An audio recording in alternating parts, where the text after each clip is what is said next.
Doctor Baba Saheb Ambedkar के विचारों और उनके सामाजिक दर्शन पर आधारित भीम जयंती नामक चित्रपट का शुभारंभ शुक्रवार को पूरे विदर्भ क्षेत्र में हुआ। यह फिल्म सामाजिक जागरूकता और अस्मिता के प्रतीक के रूप में सामने आई है। विशेष गौरव की बात यह है कि इस फिल्म में भंडारा शहर के युवा सामाजिक कार्यकर्ता राहुल श्याम कुंवर ने मुख्य भूमिका निभाई है। राहुल डॉक्टर आम्बेडकर के विचारों से गहराई से जुड़े हुए हैं और इस फिल्म के माध्यम से उन्होंने सामाजिक समरसता और परिवर्तन का संदेश देने का प्रयास किया है। भंडारा के नागरिकों को उन पर गर्व है। इसी भावना को लेकर अस्मिता एल्गार ग्रुप की ओर से लगभग 150 लोगों का समूह एकजुट होकर फिल्म देखने पहुंचा। यह फिल्म केवल मनोरंजन का माध्यम नहीं बल्कि एक सामाजिक आंदोलन की अभिव्यक्ति भी है जो नए भारत के निर्माण में प्रेरणा का स्रोत बन रही है। काय सांगाल, आज कोणत्या प्रकारचा ते सत्कार केलेला आहे आणि कोणती अशी महत्त्वाची भूमिका आज झालेली आहे त्यांचा सत्कार केलेला आहे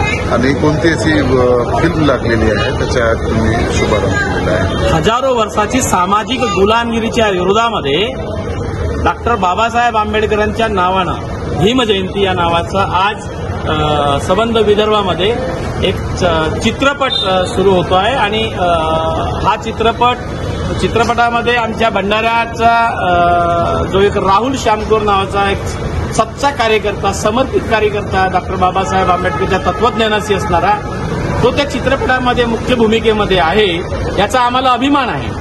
आणि आजही या देशामध्ये स्वातंत्र्य मिळूनही डॉक्टर बाबासाहेब आंबेडकरांच्या पुतळ्याला, झेंड्याला आणि बाकीच्या एक समतामूलक समाज उभा करण्यासाठीचा म्हणून जो प्रयत्न आंबेडकरवाद्यांकडून केला जातो त्याला विरोध कशा पद्धतीने केला जातो आहे हे या देशामधली विदारक स्थिती या चित्रपटाच्या माध्यमातून उभी केली आहे। आणि म्हणून आम्ही अस्मितेचा एल्गार या ग्रुपच्या वतीनं साधारणतः 150 लोकांचा एक समूह घेऊन आजचा चित्रपट बघायला आम्ही आलेलो आहोत। त्या चित्रपटाला आम्ही शुभेच्छा देण्यासाठी एक कार्यकर्ता म्हणून आलेलो आहोत।